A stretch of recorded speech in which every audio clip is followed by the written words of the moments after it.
Ay, magandang gabi mga friend. Kalipas ang... Meron pang natirang konting handa, no? Salamat sa Tia Daily, sa talaga, sa totoo lang. Kay Kalat ni Baya, oo. Mga friend, hindi naman masyadong maganda dahil hirap ng pera, di ba? Oo. Salamat talaga mga friend. Mga friend, kay Tia Daily sa kay Kalat ni Baya. Breaking news to mga friend.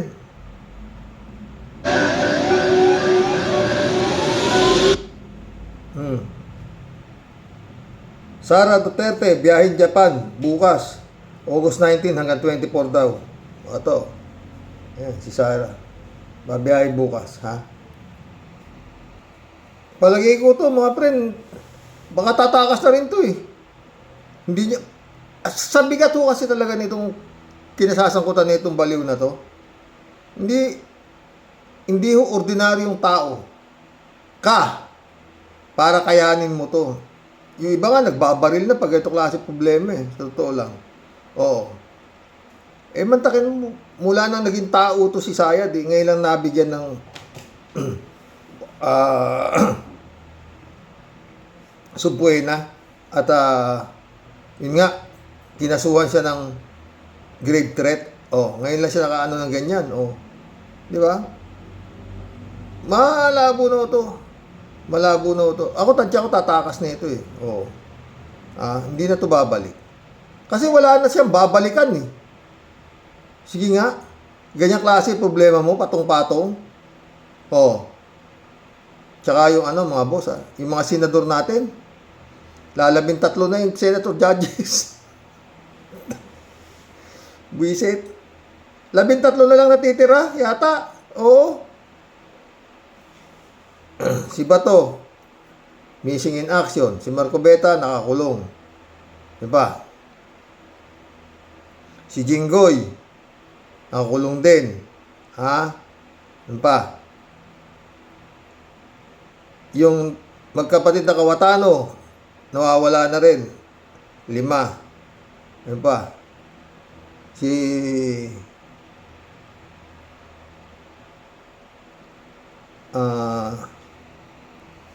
Yung mag-inang libiste, baka hindi na rin babalik yan. 7 na. Hindi pa yung 2 nawawala. Basta, 13 na lang tayo pumapasok na senador. Dapat talaga, no work, no pay itong mga utang ng mga to. Judges ho yan, ang mga senator judges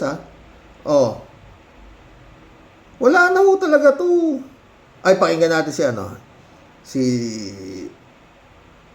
Attorney Egon Cayosa. In-interview ni ang ganda. In-interview ni Christian Esguera. Ang ganda. Ito, wala na ho talagang mga boss wala na. Kaya paulit-ulit ako eh.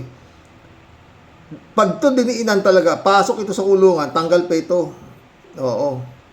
Wala na. 13 na yung senador. Saan kukunin yung 16 na boto? Di ba? Bilyar pa pala. Yung magkapatid na bilyar, di rin yata pumapasok. Kaya bali siyam. Wala na to. Mga friend, wala na talaga. Basahin natin konti itong mga komento ng mga tao dito sa breaking news dito si Sara Duterte. Napupunta bukas ng Japan. Ano gagawin siya? Pero sa ayon, isagot daw naman niya yung niya, personal trip daw niya Ayan BP Sara, biyahin Japan. Mula Agosto 19. Breaking news. Aalis patungong Japan si Vice President Sara Duterte Agosto hanggang 2024. Ayon sa nalakalap na impormasyon na bante, personal na dahilan ng biyahe ng Vice Presidente at walang gagamitin pondo mula sa pamahalaan para rito. Wala kang gagamitin pondo sa kanya. Paano yung mga Hawi boys niya? Ito yung mga komento dyan. Saan kaya banda sa Japan? Makapunta nga. Mangbalahura lang. Siguro nasa Japan to. Ito may isa. Malapit na kasi lumabas ang warrant. Pwede yun, di ba? Ito naman isa. Awol na naman siya. Ito naman isa. She is very clever. While she is in the impeachment trial, She already campaigning in different countries. Oh, hindi na yan, pala hindi na nangangampanya to dahil alam niya na to. Kaya sabi ko, pag ito nakatakbo, inutil tong gobyerno ni His Excellency. Ito naman isa, tatakas na. Oh, sabi niya. May bago pa ba? Oh, sabi naman ng isa. Baka bibili ng samurai. Ha? Ito naman, laging out of the country, daming pera. Oh, tatakas na yan. Oh, lilipad ulit ang scammer, sabi mo isa. Araw-araw, lipad-lipad, paldo. O, diba? Ito mga ano niya, komento niya, no? Binabasa ko lang. Ito naman sa. Iiwan niya na ang mga DDS. O. Ito naman sa, alam na, batsi na. O, diba? Malamang kayo. Pucha, hindi papayag yan na aarestuin siya, di ba? O tangina. Kaya nga gusto niya makipag-usap kay kay PBBM para baka masakaling mabola niya, di ba? Wala na yan. Eto naman, enjoying last days outside jail, o, sabi ni isa. Sayang po talaga ang boto ng Pilipinas. O, ito. Eto naman isa, baka mag-agogo dancer siya. Tatanggapin pa kaya yan ko, no? Eto pa isa, pwede ba makaalis ang isang under arrest? Oh, hindi pa naman under arrest eh. Oh, baka pag nawala na siya rito. Ito naman siya, tatakasan ulit ang bagyo. O, ito naman. Sarap balustayin pera ng bayan, sabi ng isa. O, ito. Ayan, ang gagawin niyan, pasarap buhay. Pag may alam na problema, layas. Layas siya para pagod. Parang pagod sa trabaho, laging travel. Ay, nako. Wala oh. Bakit yan punta ng Japan? Anong business niya? Baka pupuntahan yung mga yakuza ron. O, mga kakosa nung ni Pulong. O, diba? May isa, laging gala, iiwan ng taong bayan na nababaha. O, diba? O, yan ang mga to eh. Diyan kagaling niya si Sayad, diba? O, eto naman yung mag-ina. O. Katawa pa. Ombudsman, suspicious of Ligarda, libiste of overseas travel, amin probe. O, yan. Ang iti pa yung dalawang umas. O. O, sabi naman ng mga comments dito, mga friend. Sarap buhay ng mga magnanakaw while people are suffering from poverty. Good job, mga kupal. No?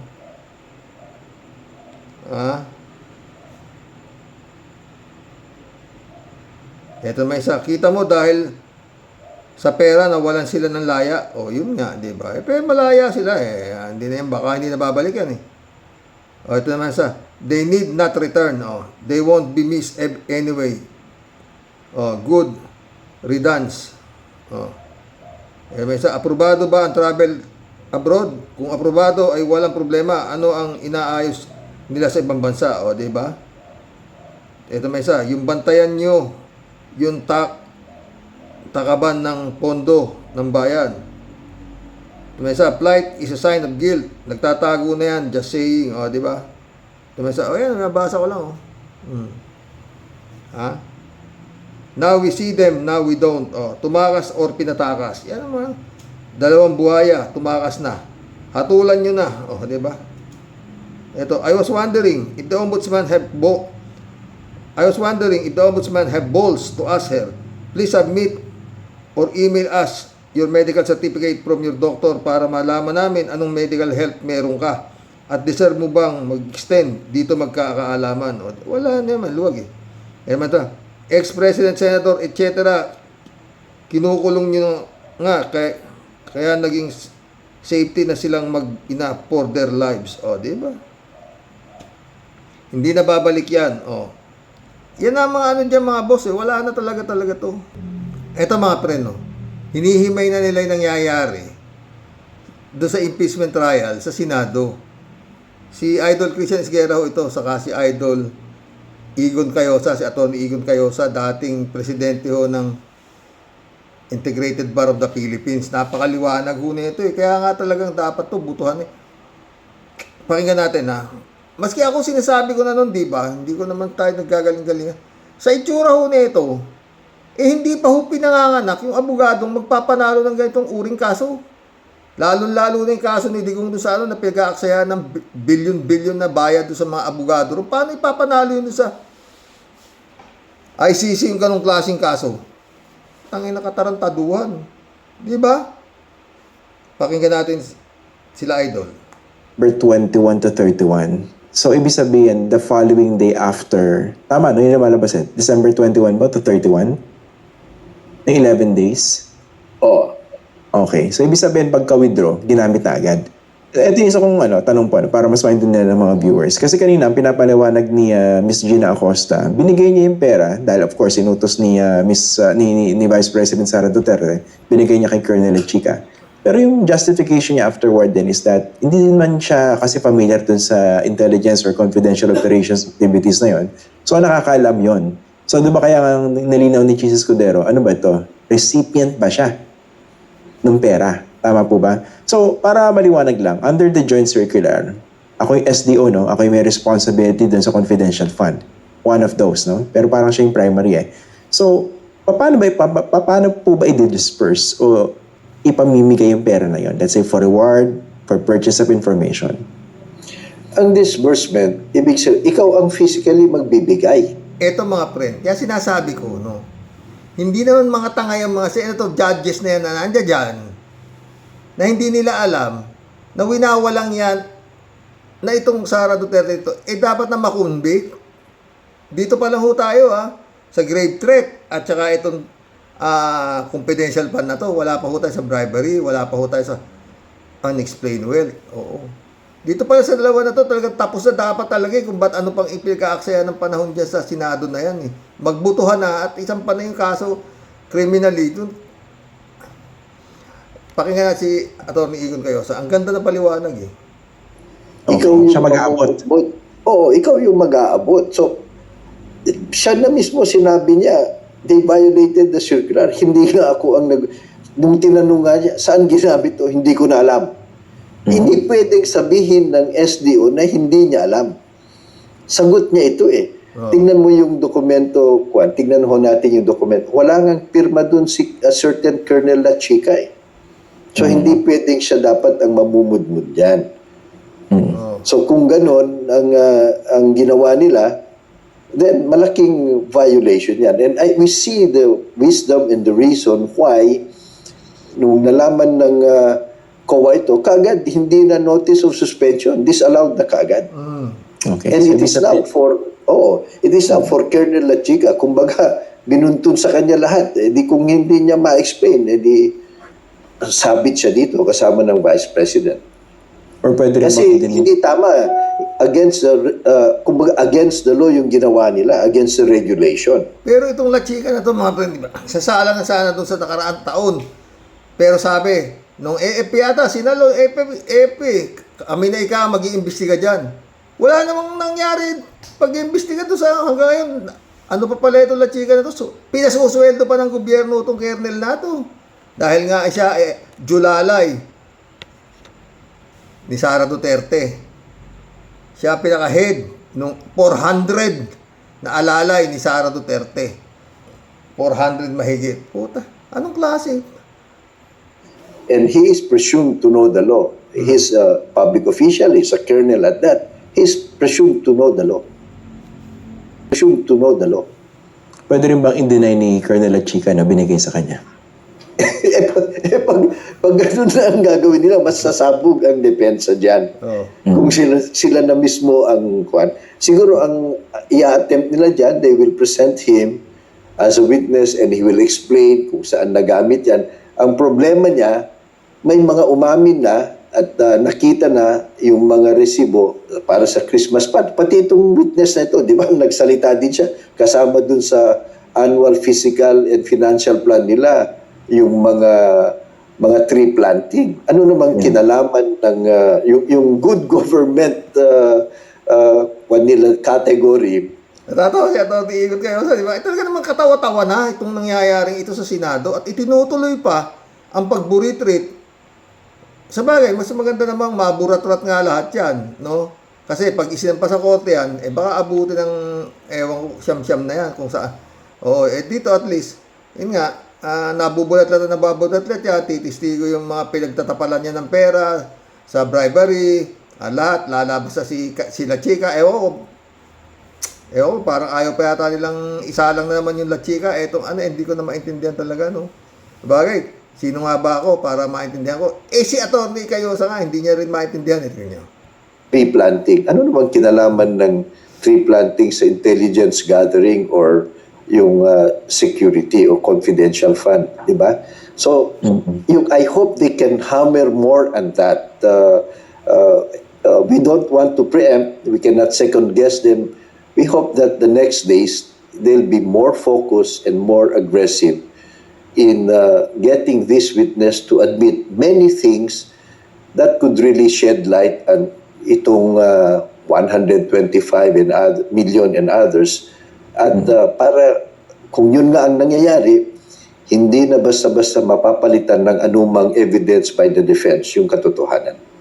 Okay. So, ito lang, no, para mas gusto ko pang pagtuunan po ng pansin yan. So, kunwari ako po yung SDO, Special Disbursing Officer. Physically, dapat ako magdi-disburse o mag-aabot ng pera. Okay. So, ibig sabihin, napakahirap talaga niya kasi ang pinag-uusapan natin dito, 125 million, inubos daw in 11 days. Parang physically, how can you do it? Ba? Tapos, nung nakaraang pagdinig po, Sabi nga ni Madriaga, hindi 11 days, di ba? Isang araw lang yan dinispatche. Oh. nung nakaraang trial day, ang pinag-usapan naman yung iba't ibang napagbigyan ng pabuya o reward daw in different provinces on the same day. Kaya parang paano siya magagawa physically ng isang SDO unless Superman, di ba yung binanggit na term ni Attorney Lorna Kapunan. So dito, ibig sabihin, yun pa lang that in itself, no? Pag mas malaki yung confidential fund ng isang ahensya, mas mahirap na ilabas yun or i-distribute in a very limited period. Kaya dapat well-planned, no?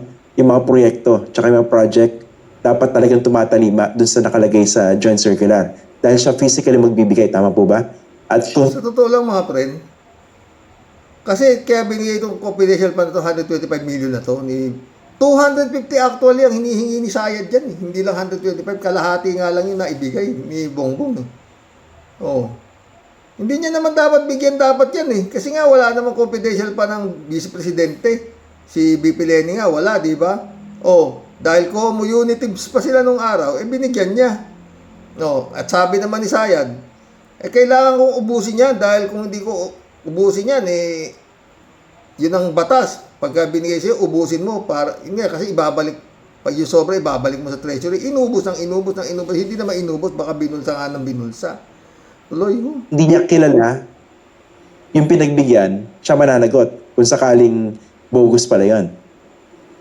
Correct. At hindi lang yan, Christian. Dapat ang timing, yung hindi bultuhan. Kasi nga, Oo. saan ka naman nakakita ng... Hindi ba yan sabi ko kahapon? Puta na. Si Atty. Igon kayo. Mataki mo withdraw yung 125 million cash. Saan nga naman nakakita? Talagang ngayon ka alam nakakita ng ganyan. Maski naman yung mga taga-bangko sabi rin nila, ngayon lang sila nakakita ng ganyang klase pag-withdraw. Puta. Cash ha, cash. Tuloy natin kay Atty. Igon. Tawa dito annual physical and financial plan for intelligence and confidential funds na bultuhan. Kasi per activity, per project, kung titignan mo ang circular, they are supposed to liquidate after every project or activity. So, ang linaw nun. So, the fact na ganyan kalaki pa lang, red flag na kaagad yan kasi mahirap paniwalaan na ganyan nga. Kung talagang ginagamit yan for intelligence. So, mahirap paniwalaan talaga. Kay Atty. Igon Cayosa na yan, napakatalinong tao, di ba? Alangan naman yung mga senator judges, hindi pa yan iko-convict. At paulit-ulit ako, hindi basta kapal ng pagmumuka ng isang senator judges ang boboto ng acquittal dito sa putang ng kaso to.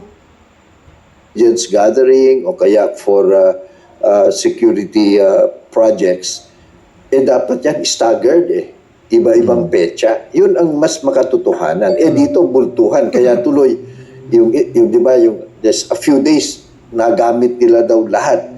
Walang maniniwala sa ganyang usapan. Yung bang, how can you physically distribute that all over the country? So, that... Meron, Atty. Cayosa, si Kimo lang maniniwala dyan. Tagin. Dapat tapos na yan Wala nang 25 million isang araw ang inuubos dyan sa putang ng hearing na yan sa Senado tungkol dito sa impeachment na to. kung ma-acquit o makukonvict. Ang liwa-liwanag. Grave threat pa lang, dapat convicted na. O eto na naman ngayon to, yung confidential fund to. Ewan. Kung ano ito ang daming nagugutom. Yung ginuubos nyo dyan, pamahagi nyo sa mga mahihirap, Sus Mariosep. By itself is very damaging to the defense of the Vice President. Okay, ito po isa kong tanong ng attorney. Kasi of course, ito madalas siya po ito yung paliwanag, understandably, yung pagkakaiba ng isang criminal proceeding dito naman sa impeachment trial. Pero kung ganito kabigat yung mga lumalabas sa impeachment trial, do you think it's ripe to progress into a criminal case? That's assuming that the Vice President doesn't enjoy immunity. Ano po ba ang tingin niyo ron? DGP was Well, pwede. Maalala natin, Christian, just a few days ago, di ba, naging headline, yung grave threats, tinuluyan yung Vice President. Opo, sa RTC, sa QC. Oo. So, as far as I know, basa natin sa Constitution at yung Vice President, wala naman siyang immunity. So, pwede siyang kasuhan. So, ito rin, siguro yung Ombudsman, keenly observing the procedures at kung totoo itong pinagsasabi nitong SDO at hindi lang once but twice already under oath, baka magagamit nila ito. Lumilinaw na eh. At meron ng, I cannot imagine a defense. But of course, we cannot foreclose that also. Ito, diigon kayo sa na yan dating presidente ng Integrated Bar of the Philippines. I cannot imagine a defense. Wala talaga ang depensa sa totoo lang Paano mo depensahan niyang ang liwa-liwanag?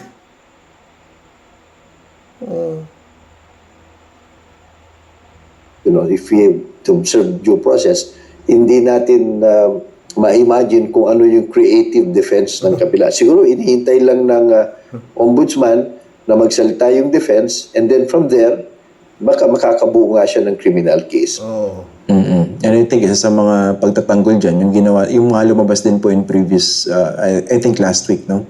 Yung hindi pa raw final, yung finding ng COA. Pero may paliwanag na, hindi po ba yung stages from AOM, notice of suspension, and then disallowance? Tama yan, Christian. At hindi lang yun, Juan. Yung naintindihan natin na para sa masa, yung mga hindi masyadong nakaintindi ng batas, yung sabi, hindi pa naman final yan, so hindi pwedeng gawing basehan. Mali kasi yun, Christian. Bakit? Kasi number one, pagdating ho sa audit, pagdating ho sa pagdidetermine whether or not public funds are properly liquidated, accounted for, or used, ang primary jurisdiction dyan, ang eksperto dyan sa Constitution, COA. Hindi ombudsman, hindi yung criminal courts, hindi yung Supreme Court, hindi. Ang problema nga dito mga friend, yung COA na yan, ano ba ginagawa niyan? Yung Davao, yung 51 billion, dapat sila nag-iimbestiga dyan Kung saan dinala, kung paano, ano. Parang COA kasama rin yata sa sindikato di ba?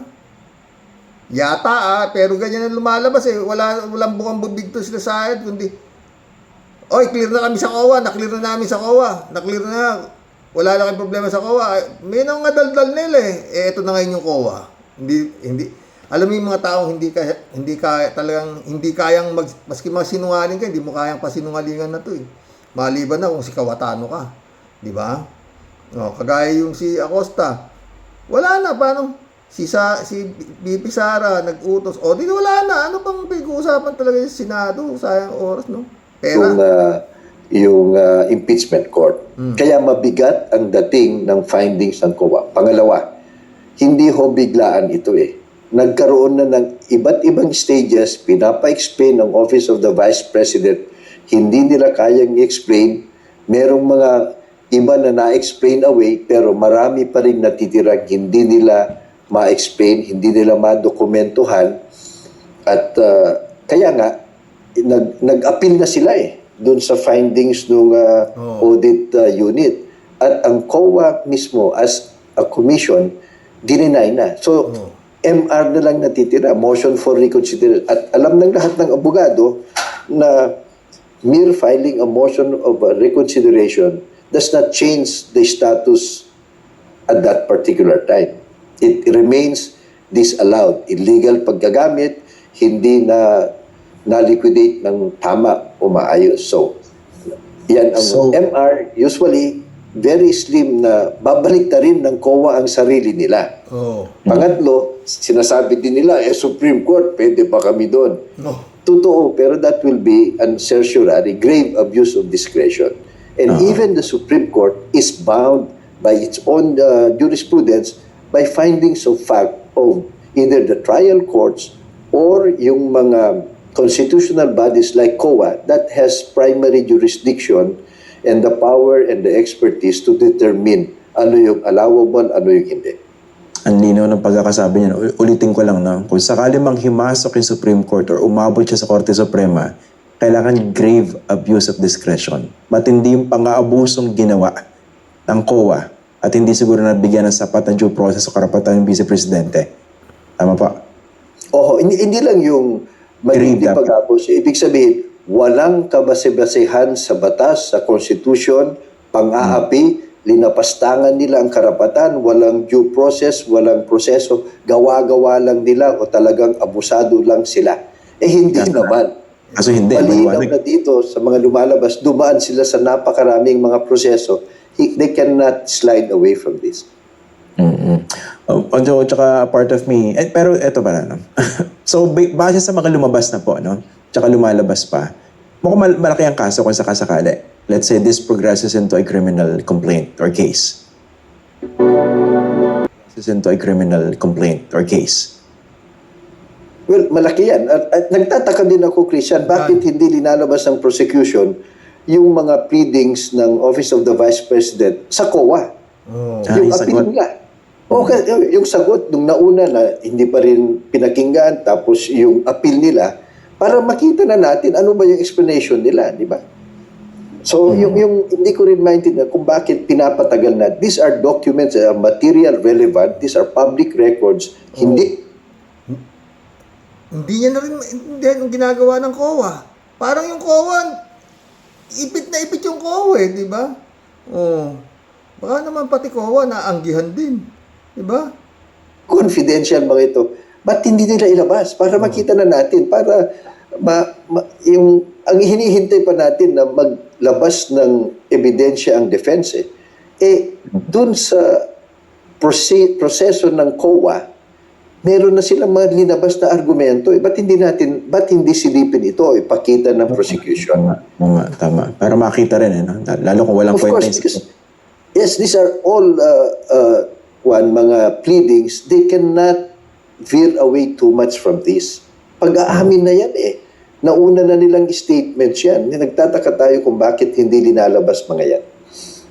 Tsaka nga po, attorney, parang part of me also felt bad for Gina Acosta dahil gaano man siya kadikit sa Vice Presidente, siya ngayon yung naiipit, di ba? Siya ngayon yung, actually, hindi naman siya ginigrill di ba? Napakabait ka ng pagtatanong sa kanya Pero kitang-kita yung discomfort po sa mukha niya, hindi po ba? Oo, at saka siguro, tanggap na niya, ang isang note din dito, Christian, of course, ang baba ng ranko niya yung to be handling ganyang kalalaking pan. So, doon din tayo magugulantang, mga kababayan, ganyan pala kadali na gamitin, ilabas, at kung saan-saan na lang gamitin yung mga daang-daang milyones ng ating pera sa intelligence and at confidential fund. So, sana tingnan din yung mga iba na malalaki din. Na this is a very parang mukhang gawain ito kalakaran sa intelligence fund and confidential fund. So, we hope that COA will really do its job. Maganda rin kalampagin natin ang COA kasi masyado silang tahimik di ba? Pati yung meron daw silang MR. Tanong natin sa mga commission, ba't ang tagal niyong i-resolve yan?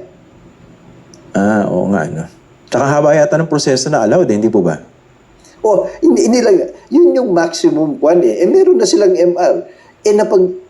Napag-aralan na nila yan Tauhan nila in-approve nila yung ICFAO report, nag-apila, dinenay ng Commission and Bank yung apila, Ngayong MR, ba't sila natatagalan, di ba? If there is nothing new naman, paulit-ulit lang na pinipilit na argumento, edi i-deny mo kaagad. So, you may also have to redirect sa COA separately from this. Kasi dapat managot din ng COA dito. Ano bang matagal dito? So, to me kasi, and that's why I'm an advocate of justice bilis preach. Habang tumatagal kasi, ano yan? Naghihintay kayo ng resulta ng impeachment? Naghihintay kayo ng anong hinihintay nyo? Di ba? Di ba dapat rini-resolve na nila sa lalong madaling panahon? Nagsubmit na sila ng MR Basta yan mga boss, halos wala na tayong inaano dyan. Pag yan nga ay nakatakbo, survey pa na survey itong mga surveyor na to. Nangunguna pa sa survey. Pag yan nakatakbo, inutil itong gobyerno na to. Tapos, yun lang yun. Porting Peña, shout out. Happy birthday, Sir Rox. Salamat. Alam nyo, nilagay ako ni Lord dito. Tingnan mo, dami-dami bumabati sa birthday ko ngayon. Jokiano, shout out. Happy birthday, more to come. God bless. God bless, Jokiano. Kalat ni Baya, salamat May padala si Kalat ni Baya sa akin. Happy birthday, Kasani. May you have a good and blessed one.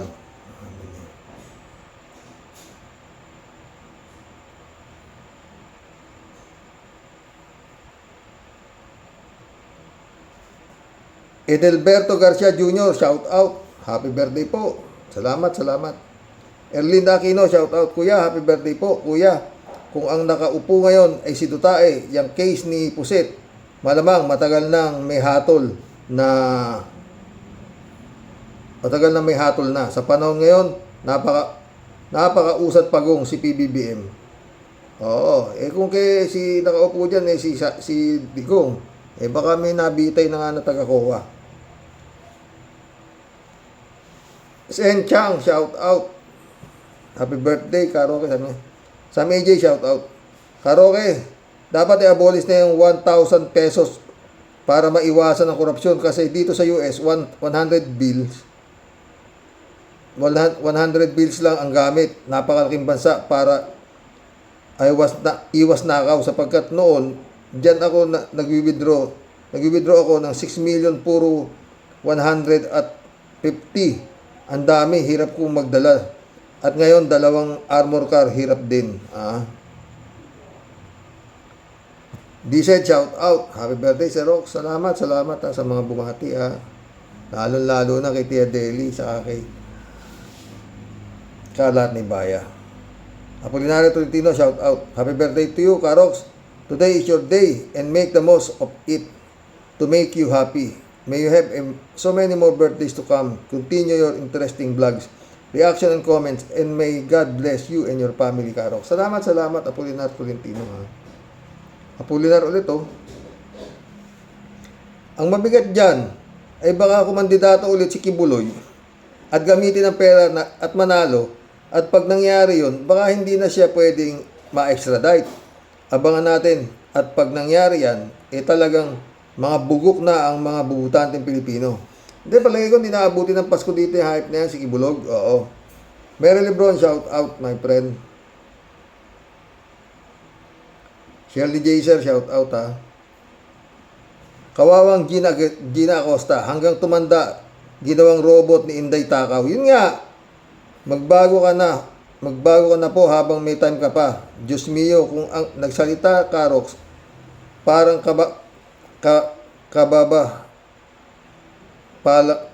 kabababa pa lang sa bundok ng tralala. Magpapakulong din yan, Karox, alang-alang sa puon niya. Malamang. Kaya nga doon na tinutulak ni Baba, di ba? Na yan ang may kasalanan. Oo, hindi yung kanyang kabigan, David Alimindoa, shout out. Hindi na po magbabago yan si Acosta dahil nakasanla na ang kaluluwa niya sa mga Duterte. Totoo. 3J Shop, shout out, Mahirap nang magbago yan. Kasi may takot na rin yan kay Sara. Oo, baka balikan siya pag nagluko-luko. Mahirap kasing magbago kung yun na ang nakasanayan nila. Alam nila mali, pero di sila nag-resign sa trabaho. Mas gusto nilang sundin ang masama para may sweldo sila.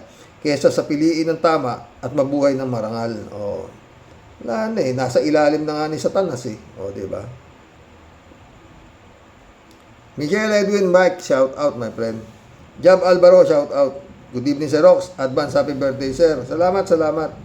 Danny Lopez, shout out. Librado Ludovico. Blessed morning. Blessed Monday morning, Karox. And to all warriors. Sorry, Karox, wala ako kahapon. Nag-camping kasi anyway, yung asong yan ay dapat makulong. Makulong din. Belated happy birthday and more blessings to come. Salamat, salamat. Makukulong yan. Dapat nga nung pa nakakulong yung mga anak ng puta. Ewan ko ba? Ano ba tong anesthesia dito? Ay! Ang lambot! Shelly Jaser, shout out. Happy 70th birthday, Karox. Sana marami ka pang birthday na pagdaanan. We wish you all the best. Enjoy your special day with your family. God bless. Thank you, thank you, thank you. Kalat niyo. Okay lang na tumanda tayo, Karox Kasani. Sa paglipas ng panahon, basta kasing lakas pa rin tayo kasing lakas pa rin ang mga palo mo katulad nung kapanahonan natin dun sa madidilim eksena sa Binondo. Ako ay naniniwala na hindi ka pa rin kumukupas. Malakas na umuusok pa. Patay tayo dyan. Kalat ni Kay. Nag-reply si Jane Labay na tuloy, totoo ba yan, Sir Rox? Baka etos lang ni Kalat niyan. Happy birthday, Sir Rox. Basta utang muna regalo ko, ha? Pahawa ko naman sa'yo.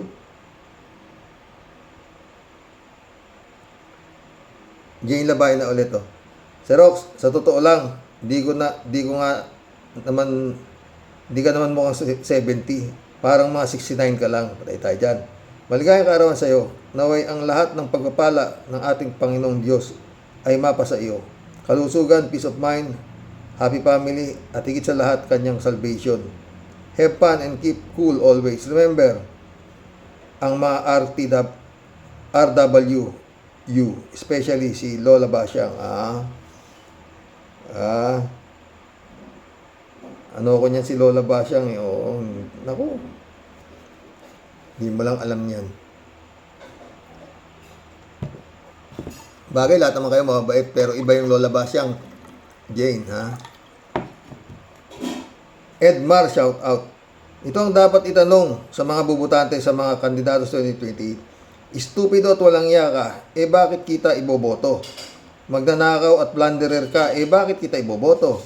Kahit bayaran mo ako ng 1,000, ang iboboto ko ang kalaban mo para sa kinabukasan ng mga anak ko, manigas ka. Totoo yan, Edmar. Sang-ayon ako sa dyan. 3J Show po. Hello, Sir Rox. Alam mo, ang masasagot lang ng lahat ng tanong natin, ang tanong ng Senado, Kongreso, tanong ng mga prosecutor at defense, sila chika lang. Totoo yan. Sa kanya huling dumaan o napak sa kamay ang milyon-milyon piso na winidraw sa bangko ng Costa. Hindi pa. Ang huling dinaanan yata, yung Madriaga, siya ang nag-dispose lahat daw nun. Sabi ni Madriaga, hindi raw totoong 11 days, friend. Wala pang isang araw, tapos na. Pinagbabagsak niya na kung saan ilang lugar niya pinagbabagsak yung pera. Bakit ayaw ipatawag sila chika at mga kachikahan natin? At nasaan na itong la chika na ito? Simple lang, di ba, Sir Rox? Pinahihirapan pa natin ang sarili natin. Totoo yan. Tsaka yan, dapat yung la chika na yan, checkin yan. Yung mga kayamanan yan, oo. David Alvin Mendoza, mukhang itinatago din ng military yan sila chika. Paano kasi sa mga general at iba pang matataas na opisyal ng military ang pinupuntahan ng copy funds at intel funds ni Sayad? Yun! Sinusunod o ginagaya lang naman nila Sayad, inutil ng niyang ama. Di ba nga sa bibig ng digonggong nang galing na pinakakain niya ng pera yung mga general niya? Totoo. Kaya Kaya nga, nila si ano eh, si Browner eh. Si Browner na lang di nila maano eh. O, buti yung Browner talagang matigas. Palagi ko, bilyon-bilyon na ini-offer dyan para bumaliktad eh. Dahil pag ang AFP ang bumaliktad, tapos na eh. Simon Judge, shoutout ka, Rox. Hindi na talaga may tago pa ang lihim ng at nahayag na. Hindi na kaya tago yan. Rodelia Alpiloro. Hello po, Sir Rox. Palala ng palala ang sobrang pagnanakaw ng siralustay na yan. Ay, Lord, ikaw po ang saksi sa lahat na nangyayari sa ating inang bayan. Sir Rox, ingat po tayong lahat kasama ang family mo and God bless po. God bless, Rodelia. Ha? 3J Show po ulit, oh. Sir Rox, ayan si Auntie Claire na mismo ang nag-vlog kay Alan Peter Cayetano ang susunod na makukulong. Statement ang pagkasabi ni Auntie Claire, hindi patanong o hindi maduda. Aba, kaya pala di sumipot sa Senado kasi baka nagbabalak ng magtago. Sigurado yan. Gumagawa ng drama o kaya ay kukunot ng stage up gaya ng ginawa niya sa Senado, baril ng drama. Naku, palagay ko nga nagdo-drawing na siya kung paano gagawin pag inaresto. Maglulupasay kaya, hindi yan magtatago na yan. Mag-iiyak kaya, ano kayang drama ang gagawin nito? Katulong si Pia, kamusta ka na? Sa drama nilang gagawin. Di rin sumisipot sa Senado, si Piatot na ito. Magtatago na yan. Miguelito Isip, shout out. Happy birthday po, sabi niya. Thank you. David Alin Mendoza. Good evening po, Sir Rox. Bago ang lahat, isang masagana at maligayang kaarawan po sa inyo. Sana po ay magkaroon po kayo ng maraming pangkaarawan. Salamat, David. Tama po kayo, Karox. Handa nang akuin Acosta ang kasalanan ni Sayad. Total naman daw makapawala sala naman siya kapag naging presidente si Sayad. Kung Elizabeth Iscare, shout out. Good morning, Sir Rox. Ayan, sobra-sobra ng ebidensya na ang mga pinagsasabi mismo ng mga alipores niya ay mismong sa bibig niya na totoong grabe ang pagnanakaw ni Sara na ito. Ang gagaling ng mga abogado ng prosecution. Salamat naman. Actually, hindi naman sila magagaling dahil basta nasa tama ka di ba? TJ Show po. Sagot naman ni Robin Hood. Nakaakyat na raw sa bundok. Saan ka ba nakatira? Ginamit ni Sara ang pera para pagsugpo ng MPA. Baliw nga yan eh.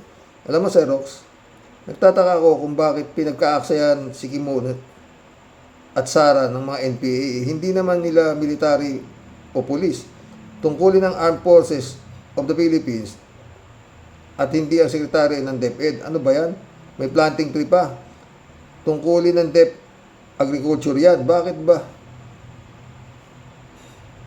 No?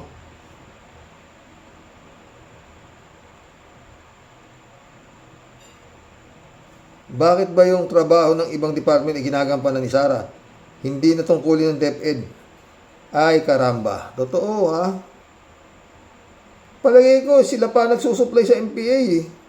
Kasi yun nga sabi ni, Las Cañas, ay Matabato. Nung yung mga MPA daw sumurrender, mga rebel returnees, yun ang kasama nila sa ginawang tauhan ni Digong sa Davao Death Squad, tsaka mga police. Diba? Reynaldo Gonzalez, shout out. Happy birthday, Sir Rox.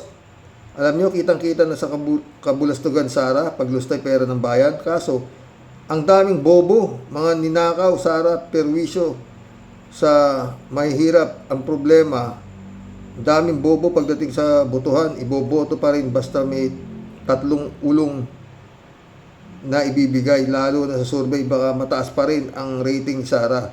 Pera-pera lang ang labanan, kaya alang asenso ang Pilipinas. Nakaw dito, nakaw dun. Yan ang katotohanan. Totoo yan, Reynaldo Gonzalez. David Alin Mendoza ulit, Karox, yun namang pork barrel scam ni Tumbong Revilla. Bakit nga ba di pa niya isosoli ang 124 million? Total naman, napatunayan sa bank account niya ito'y pumasok sa itna depositos. Gusto ko na siya yatang maniwala na may anting-anting talaga itong si Tumbong Revilla. Gusto mo ba eto sa akin lang baka plano niya isoli yan, David. Pero dadapat subalit ngunit, nagpaalam siya kay Digong kung sosoli. Baka sabi siguro ni Digong, ba't mo ba yung susoli? Nasa sayo na yan. Ano ba, tanga? Diyan mo ako dyan. Hindi na sinoli. Ako ang batas, sabi ni Digong. Okay, ngayon, iba na, di ba? Pero ayun, hindi pa rin sinusoli. Friend Shervin Sapeda, shout out. Ay, salamat ulit, friend talaga. Sir Rox, isang napakasaya at napakaligayang pagbati sa iyong 70th birthday. It's just a number, Sir Rox. Ang mahalaga, tayo po ay patuloy pang pinagpapala ng magandang kalusugan at malayo sa anumang mabibigat na karamdaman. Naabi mo pa, peace and harmony with your family in such a great blessing already to you. To be thankful for sa ating poong dakilang lumikha. Tingin mo nga po, yung topic mo po today, Sir Rox, lahat po ng kasangkot sa sobrang naniwala at sumamba po kay Lucrecia Di Pataranta.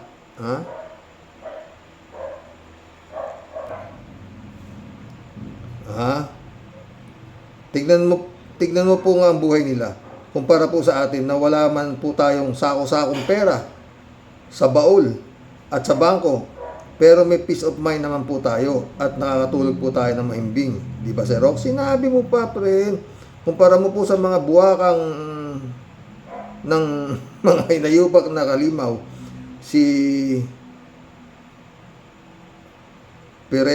Diferensya, si Mike Diferensya, si Cubeta, si Jinggoy, si Bantag, si Bato, si Caldero, si Piyaya, Kulaba, si Luga, Loren. Tingnan mo, ang itsura po nila ngayon. Lahat po sila nagmistulang mga kung di mukhang taong grasa, mga mukhang tulisan na di po pahuhuli ng buhay. Yan po ang yan po ang naging bunga ng kanilang mga itinanim na kahayupan. Ang tadhana po mismo ang gumalaw at naniningil sa Rox. Totoo. Tahimik lang naman po palagi si Lord at nagmamasid. Hinahayaan lang po tayo kung alin po bang landas ang dapat nating tahakin. Tayo po mismo ang gumagawa ng ating kapalaran, Sir Rox. Mismo. Wala pong utang na di po pinagbayaran, Sir Rox. Nakalusot ka na sa una, lumusot ka pa rin sa pangalawa. Sa pangatlo, dapat na po talagang hinahagupit na po ng latigo at pinaparusahan ka na. Nambitin pati warik sa mga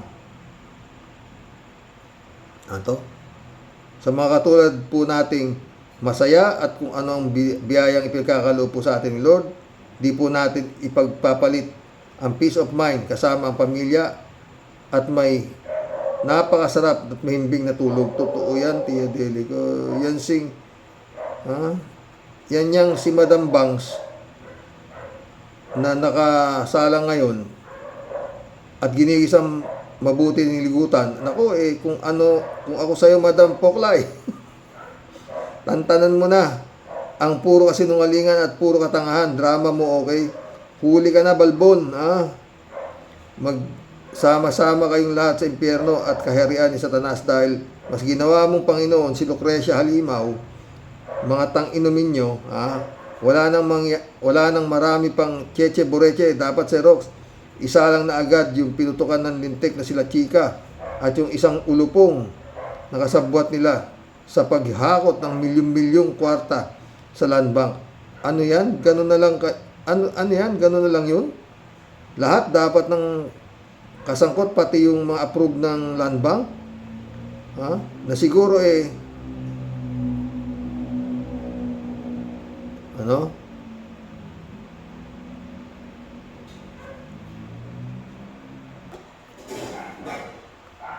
siguro natapalan din ng kwarta. Kaya bilis hakot agad ang mga hagom na buhaya. Naku, Sir Rox, kung ako lang po ang sisintensya dyan sa mga pesting yawa na yan, Ipadalo po silang lahat doon sa Luneta bago i-firing squad. Unahin na si Lucrecia Luga. Pwes, naku teka Sir Rox, nangako nga po pala akong magbabait po sa birthday mo. di ka kasi, ako nakatungga muna ng lusatan bago ako mag-comment sa vlogs mo, Sir Rox. Pasensya ka na sa mga Warriors. Di na nga po pala natin dapat sinisira ang very special 70th birthday ni Sir Rox. Masasabi ko po na lang po sa inyo, Sir Rox, mabuhay ka po. Hanggat gusto mo. Ayoko. Pag yung medyo kulukulubot na, sabi ko na, Lord, kunin mo na ako. Hindi ko na gusto na ako nakikita ko sa salamin. Naway sa pitito pa ang sobrang daming masasaya at pagpalang kaarawan kasama ang buong pamilya. Maligayang kaarawan sa Sir Rox. Pagmamahal at pagbati mula po sa inyong asungot at malupit at Tia Deli. Happy birthday, 70th birthday muli sa iyo, Sir Rox. God bless po. Ingat po palagi. Basta, pag natapos na yung problema ko, baka maisipan kong magpunta dyan sa kinalalagyan mo. David Alin Mendoza, shout out. Karox, narinig niyo pa po ba ito? Ayon kay Lito Banayo, wala pa daw pong kandidato na pwedeng itapat kay Sayad para sa... Pabayaan mo si Banayo, sira rin ang ulo niyan, David. Oo. Natural kasi, wala pa namang politiko na nagsabi nakakandidato siya sa pagkapangulo sa 2028. Kundi yung baliw nilang poon na si Sayad. Sa akin palagay, Karox, kung makakatakbo man sa pagkapangulo yan si Sayad sa 2028 ay matalo at matalo malamang ay magpatiwakal yan dahil mukhang di niya kayaning matalo. Wag mong sinasabi yan, friend. Pag yan ay nakatakbo, inutil itong gobyerno na to. Yun lang. Pero wag siya mag-alala. Meron pa naman isang pwesto doon sa impyerno. Dagdag ko lang po, Sir Rox. Sabi ng isang basher, wala nang tatalo kay Sayad sa korupsyon. Yun, doon. Kapalang mukha niya. Sumagot si 3J po. David, dito agree ako kay Baligod. Tama siya. Wala pang kandidato na pwedeng itapat kay Sara. Sino bang kakatapat niyan? Narcissist nga. Di niya katapat si Atty. Lenny kasi si Atty. Lenny, ikdukada, mainhin mula sa pamilyang walang dungis. Di talaga pwedeng itapat kay Sara, pero meron pwede. May pwedeng itapat kay Sara kung sakaling tatakbong presidente sa 2028. Diyan. Si Alan Bitter Cayetano. Pero pareho silang narcissist. Totoo. Sabi David, correction po, Lito Banayo. Correction po, Lito Banayo pala. Hindi si Baligod. Sorry po.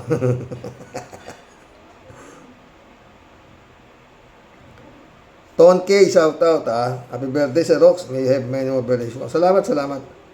Romel Johnson, shout out. Happy birthday ho. Salamat. Ted, shout out. Happy birthday, Karoke. Sorry ako, maraming bumabati sa akin. Friend Jun Lagon, shout out, Pastor.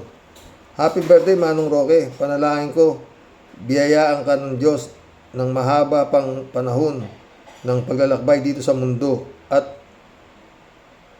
patuloy ang iyong misyon bilang isang instrumento sa paghatid at pagmumulat sa bayan ng katotohanan sa mga katiwalian sa ating bayan. Stay healthy and God bless po and your family.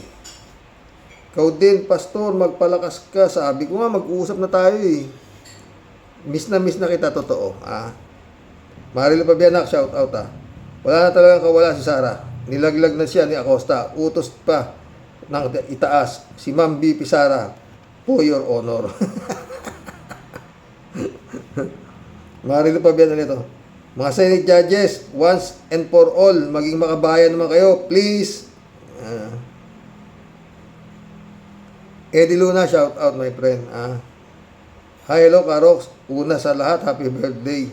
Sa'yo, pakiantay lang ang paunti kong pa-birthday sa'yo, Karox. Uy, salamat Itong si Gina Acosta, magmumukhang kawawa. Bakit? Kasi ngayong nagigisa siya sa Senado, ni walang tulong siyang nakukuha sa amo niya. Samantalang lahat ng sinasabi ng amo niya, sinusunod niya.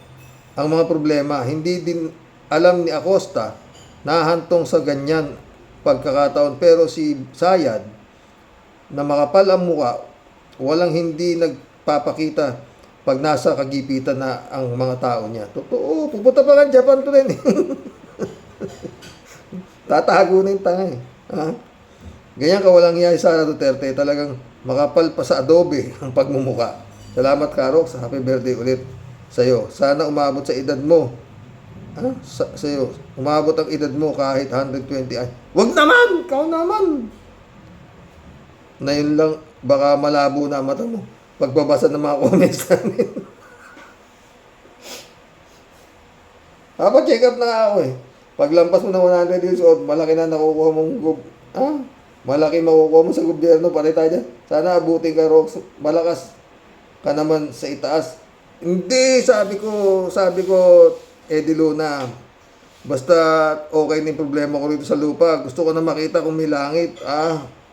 Sawa na ako din sa impyerno eh. Impyerno to mismo. Ito impyerno. Ito rin ang paraiso. Kaya tayo mga tao na gusto makapunta sa langit, umiwas tayo sa mga demonyong nagkalat dito sa lupa. Merong 10 utos ang Panginoon, sundin natin. Hanggang kaya. Di ba? Ang problema nga, yung mga demonyo rito, putang ina nakapwesto pa sa gobyerno, mga gago. Di ba, friend? Binoboto pa, demonyo na siya. Sabi na nga na siya ay papalit kay Satanas eh. Binoboto pa na putang ina. Mapapamura ka birthday na birthday ko eh.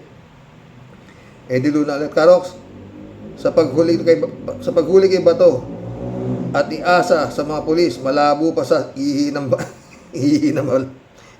balo. Nahuli ng mga pulis kabaro nila. Yan ang kamista at kamista pa. Kahit na alam ng mga pulis kung saan nagtatago si Bato, hanggang hindi nila yun huhulihin, baka kumita pa ang huhuli sa bato na yan. Totoo yan. Pero, kung re-raid din nila yung mga kingdom, ganyan, lalabas na yan. Lalabas yan. Eddie Luna ulit. Karox, yan si Kibulog. Nagpapanggap na anak ng Diyos, pero ang totoo, anak ng demonyo yan. Totoo. Marami sila ang isa nakakulong.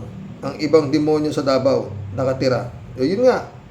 Yung mga demonyo, at marami pang magiging demonyo doon pag hindi winalis ang matatandang halimaw. Totoo. Eddie Luna, tama ka, Karox.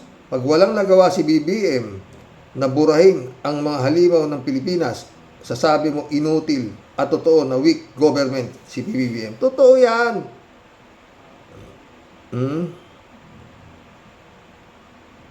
Eddie Luna ulit. Karox, sa 2028, kailangan higpitan maigi ang pagbantay sa COMELEC. Mismo! Dahil isang kasabwat ng mga halimaw ay ang COMELEC. Kahit patalo si Sayad sa boto, ang mga tao, pag bilyon ang pag-usapan, bagsak ang COMELEC, lalong luluwa ang mata ng hayop na pinuno ng COMELEC. Sana lahat ng magagaling na voting machine pumwesto sa COMELEC at i-check lahat ng voting machine. Sana higpitan ang pagbabantay sa COMELEC sa 2028. Salamat, Karox. Dapat lang. Christian Cheng, shout out na ka. Emma Escalona, shout out. Dolor Garcia, Pen Ivy Bingson, mission accomplished mga boss. Salamat ulit sa mga greetings ninyo. Tia Deli, Eddie Luna, Kalat ni Baya. Shout out to sa mga tulong nyo. No? Good night. God bless. Kaya mag-alala. Pagpapalain naman kayo lahat ni Lord. Diba? Pastor na naman ako.